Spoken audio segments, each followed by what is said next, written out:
सभी को नमस्कार।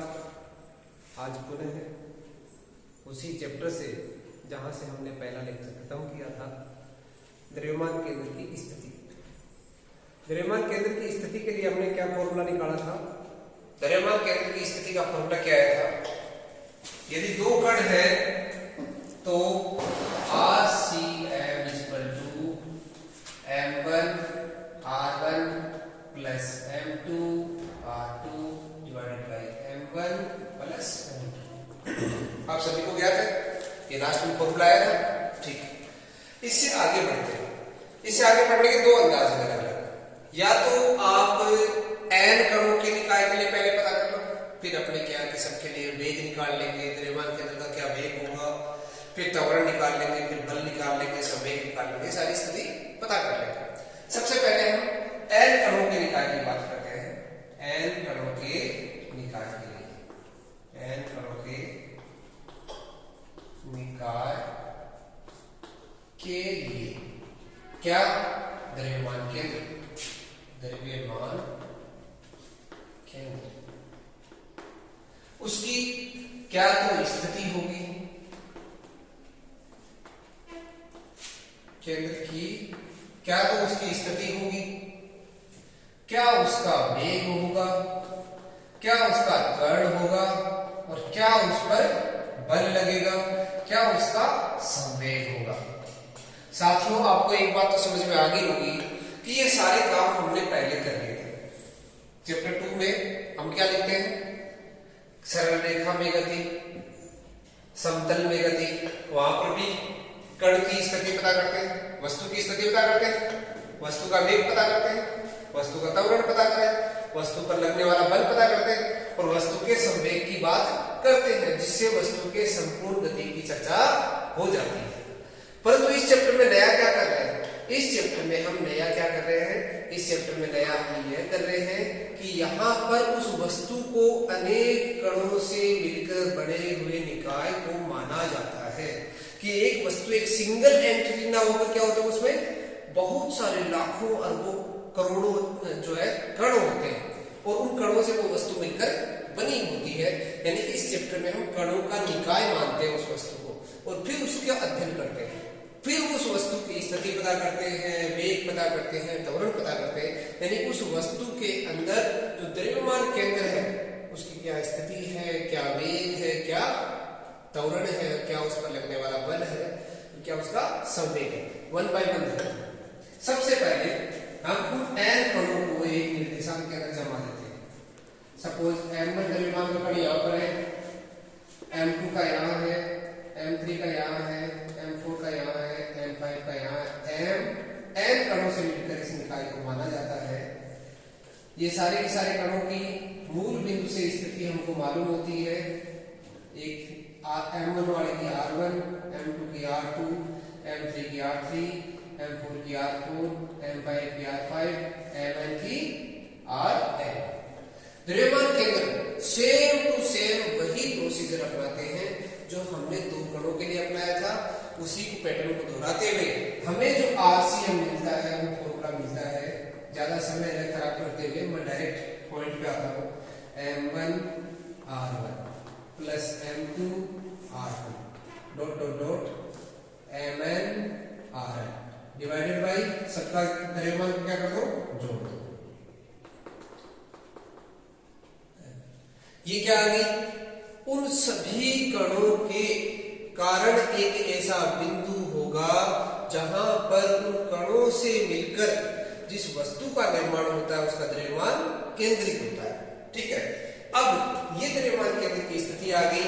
अब आपको मालूम है कि इसके अंदर क्या क्या होंगे। इसमें यदि ये 3D के अंदर है तो इसके x कोऑर्डिनेट भी होगा, इसका y कोऑर्डिनेट भी होगा और इसका z कोऑर्डिनेट भी होगा। तीनों निर्देशांक होंगे इसके। तो इस R के अंदर तीनों है, तो इस R को मैं ऐसे लिख सकता हूं, RCM XCM I cap, YCM J cap और ZCM K कैप। इससे मिलकर बना बोल सकते हैं इसको। यानी इसमें अक्ष CM का भी घटक होगा, यानी I कैप की दिशा में भी घटक होगा, J कैप की दिशा में भी घटक होगा और के कैप की दिशा में भी इस r का घटक होगा। इस अक्ष CM का मान क्या होगा? तो r1 क्या होता है आपको ये भी मालूम होना चाहिए। r1 की वैल्यू क्या होती है? x1 i cap, y1 j cap, z1 k cap. Similarly r2 क्या हो जाएगा?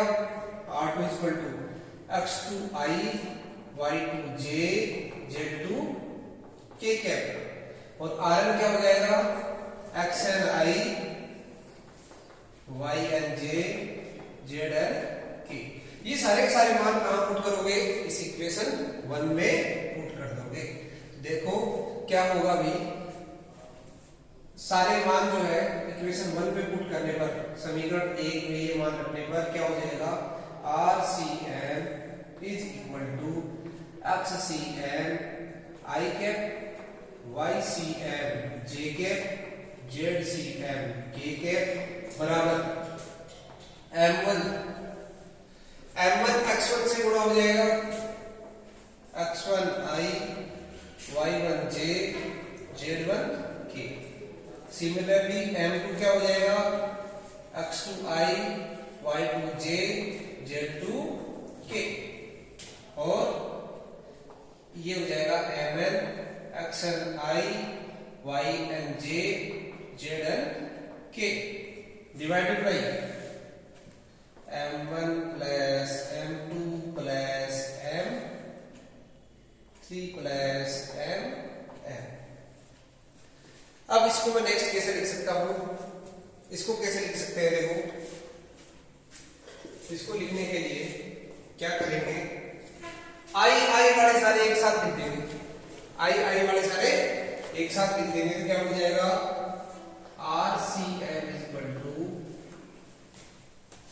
यानी ये तो पूरा रहेगा आई के पढ़ा एक साथ, तो XCM I के, YCM J के, ZCM K के बराबर M1 x1 plus x2 plus xn I के plus M2 y1 plus y2 plus yn M2 x2। अच्छा सॉरी यहाँ कॉमन नहीं आएगा, पूरा एक साथ ही रहेगा। इसको मैं कैसे लिख सकता हूँ? M1 x1, M2 x2, Mn xn बट्टे M1 plus M2 plus Mn, इसके साथ आ जाएगा I के। Y वाले के साथ क्या हो जाएगा? M2 M1 Y1, M2 Y2, Mn yn बटे M1 plus M2 plus Mn। ये क्या हो जाएगा? J cap. ठीक है, यहां क्या हो जाएगा?